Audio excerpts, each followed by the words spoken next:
Welcome to Westminster College Center for Financial Wellness. This lesson is on adjusting transactions.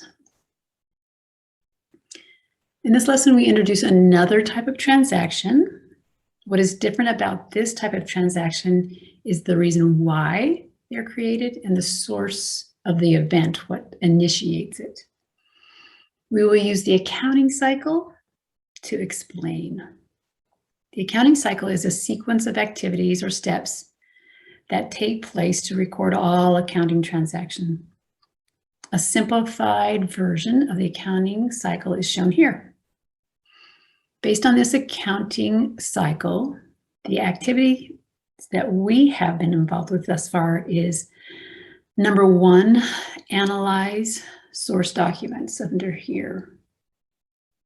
That's what we've been doing all this time under this original heading. As you can see, in an accounting system, several steps follow. More important, you can see that there is a second and third column, so adjusting and closing, and they have activities also. And what we're interested in here is the adjusting column. Note that the activities in their sequence are the same in this adjusted column as those in the original column, except for the one unique create financial statements that's in the adjusting column. And that's what causes us to create adjusting entries. Okay, there's a difference as to when and why original transactions versus adjusting transactions are recorded. Original transactions occur when an activity involving usually another entity happens, i.e. they sell stock to owners, they buy inventory from vendors, pay for expenses, sell services, etc. All of these are originating entries and will usually have source documents like invoices or cash receipts or contracts.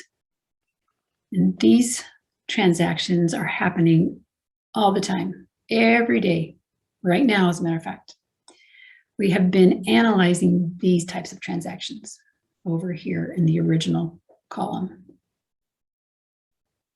Adjusting transactions are initiated internally.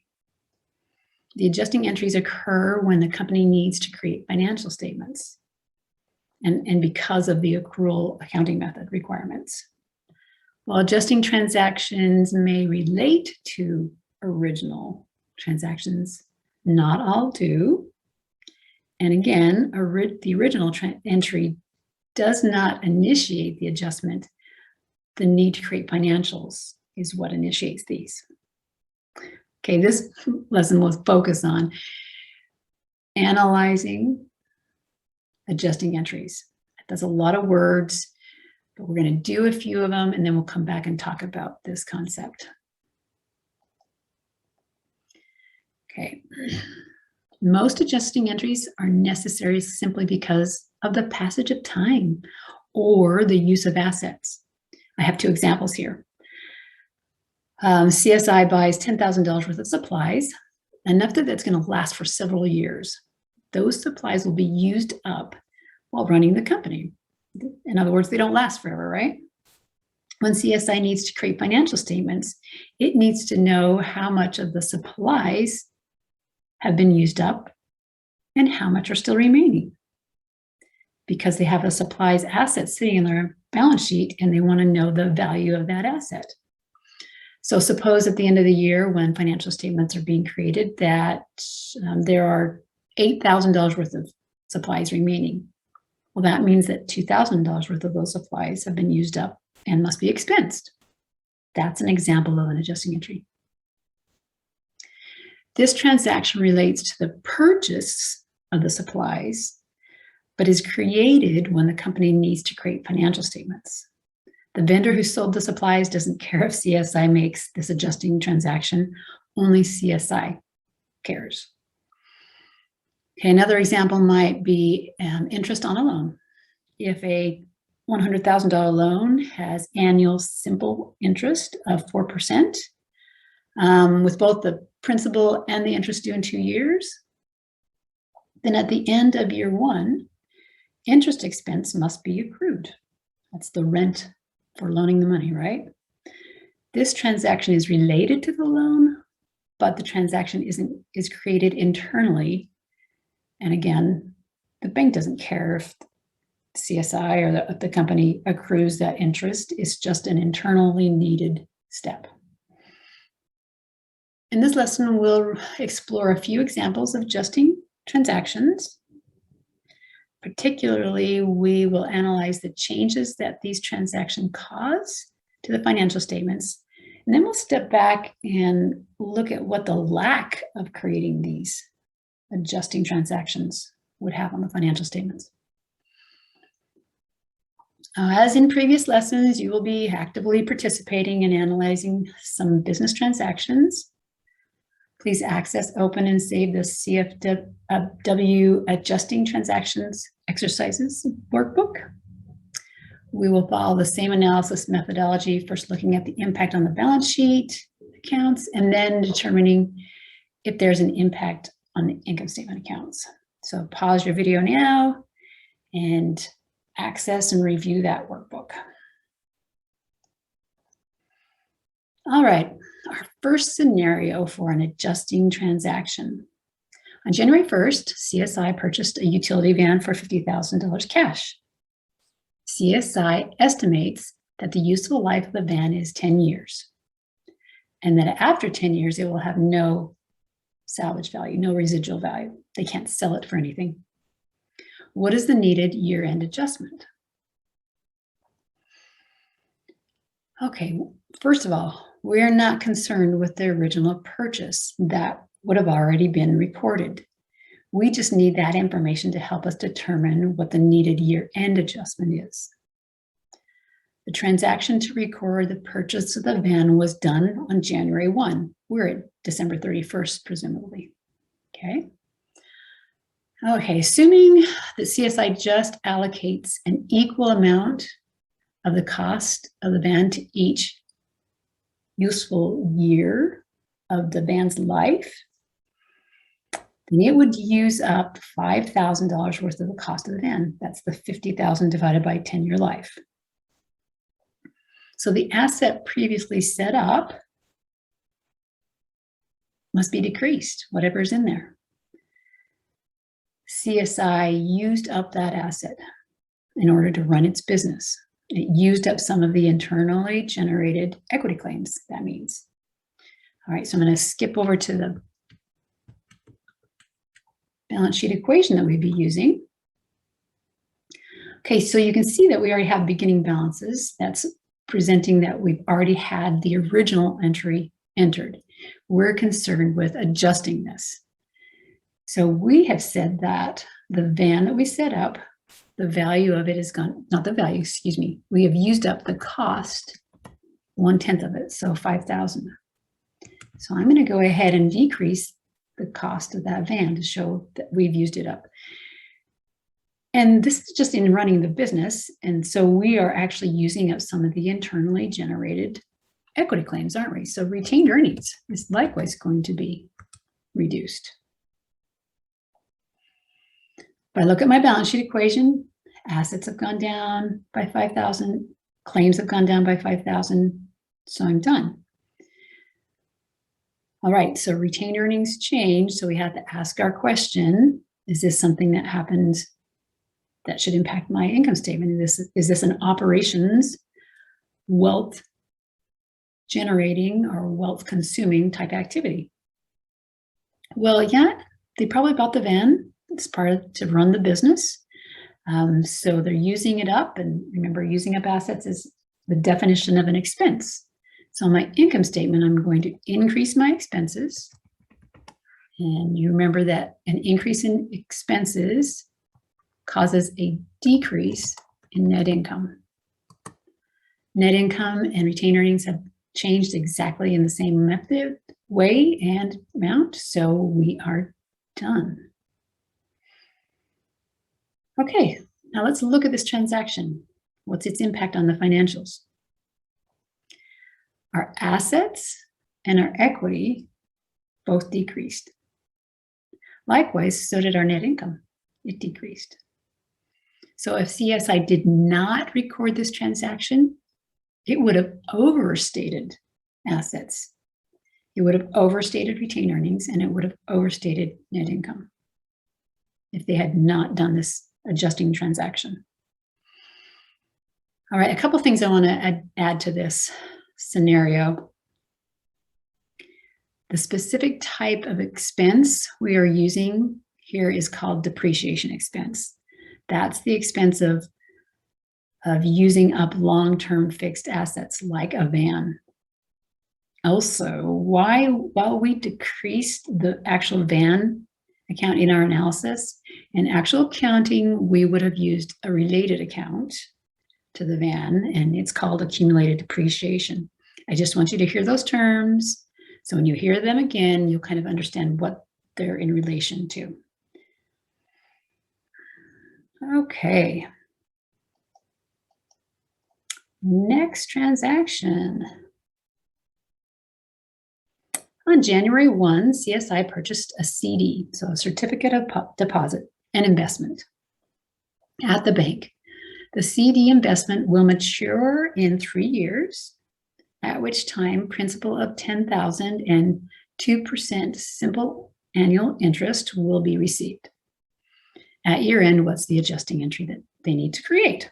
Okay, again, the original journal entry or transaction is not our concern here. It just provides the details that we need to do the adjustment. In this case, in 1 year, since they purchased it January 1, the investment will have earned $10,000 times 2%, so $200 in interest revenue. All right, it says that the interest and the principal will be received at the end in 3 years. So CSI is not going to be receiving the cash at the end of the year. Instead, they'll have what's called a receivable. Remember accounts receivable? That was the asset we used for amounts that customers owe us. Also for this, we'll just have another receivable account. Let's view our balance sheet equation. And it looks like there's an interest receivable. That makes sense, asset account. All right, so the asset that they'll be receiving instead of cash is interest receivable, and that asset will be going up. And at the same time, if we think about it, this is going to be an internally earned activity. They're creating wealth, so our retained earnings should likewise go up. So I'm going to go ahead and increase my interest receivable by the 200 and my retained earnings by the 200. Okay, assets and claims again are in balance. My balance sheet equation balances. I'm good. All right, once again, retained earnings changed. So we need to further analyze to see if there is an income statement effect. Okay, well, it's not central to CSI's business probably. Earning interest is a very common business activity for all types of companies. The activity they are participating in is investing excess cash. And interest earnings are recorded in the income statement along with other kinds of earnings like selling services or goods. So revenue will be the increase account that we're going to use because we're generating wealth. So right, revenue will go up. If revenue goes up, that causes net income to go up. My net income and my retained earnings have the exact same impact, so I am done. Again, let's look at how this adjusting transaction changed CSI's financial statements. All right, assets went up, claims went up, internally generated claims, and then net income went up. So if CSI had not completed or entered this adjustment, assets would have been understated. Equity would have been understated, as would net income. All right, last one. CSI has a bi-weekly payroll of $5,000. At year end, $3,500 of salaries have been earned by employees, which will be paid after year end. Okay, this is a common thing. It's common for pay periods not to correspond exactly with year end or month end. In other words, employees earn salaries in one period that will be paid in another. But remember, just because a company didn't pay its employees doesn't mean that it doesn't record the salaries owed. Remember the accrual accounting method rules? We record revenues when earned and expenses when incurred are owed. Okay, since CSI owes this but has not been paid yet, CSI has a liability. So let's go look at our balance sheet equation. Has a liability to its employees. Now, don't be tempted to think that employees are internal to the company. Employees are individual entities of their own. They are not the company. So CSI has a liability, an external claim. And it looks like we have an account right here. Salaries payable looks like a good liability account. And that's going to increase, isn't it? So that's going to be the $3,500 claim against the company. All right, so the other impact is that CSI will use internally generated wealth to pay its employees, right? So retained earnings will be the other account impacted. All right, this is a claims exchange. We have a zero net impact on claims. Assets have changed zero also. So we're done on the balance sheet equation. But retained earnings did change. So we've got to look at our income statement and figure out, does this impact the income statement? And pretty obviously it does. I hope you understand that paying salaries is a normal operations expense. So on the income statement, my expenses will increase, which will cause my net income to decrease. And again, my net income and retained earnings have changed by the exact same amount and in the same manner. So we're done. Let's look at this transaction. What's its impact? Okay, liability claims increased, but equity claims decreased, and net income decreased. So if CSI did not record this adjusting transaction, it would have understated liabilities and overstated equity as well as net income.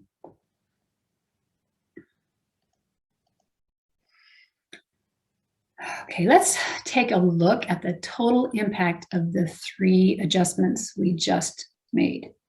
This slide shows our balance sheet equation without the beginning balances. You'll notice I took them out. That's so we can focus just on the impact of the changes.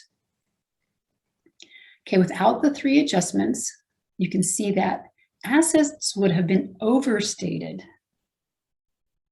by 4,800. In other words, we would not have recorded this decrease of the van and this increase to the interest receivable.